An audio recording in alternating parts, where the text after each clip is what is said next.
One thing I like about blended learning is I just thought it made teaching and learning better.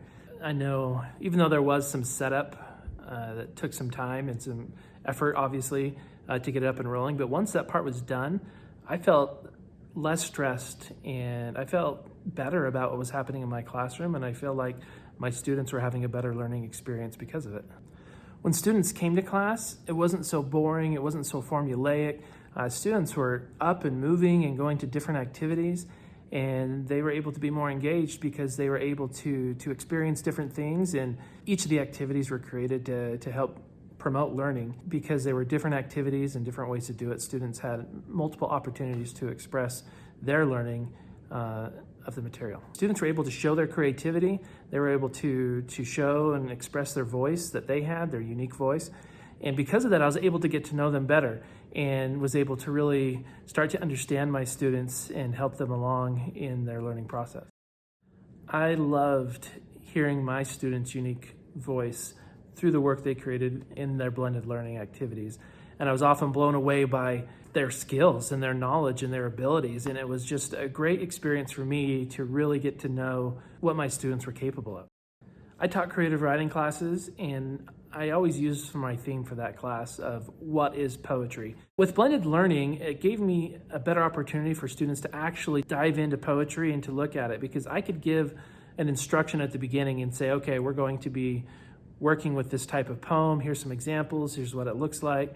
And then they could go to different stations and they could go watch some videos of poets, and they could go watch kind of a how-to create things, maybe with figurative language, and how to use words and as tools. And so they could kind of rotate through these stations, dive more into the topic at hand, this one form of poetry you're working on.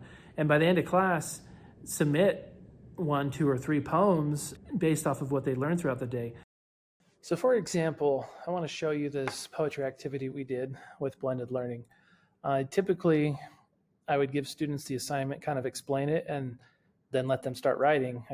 And then I'd kind of walk around and see how I could help them improve their poetry. But I found with blended learning, this worked a lot better. So we'd all meet together, complete this first part, and you can see there's not really much of a poem there.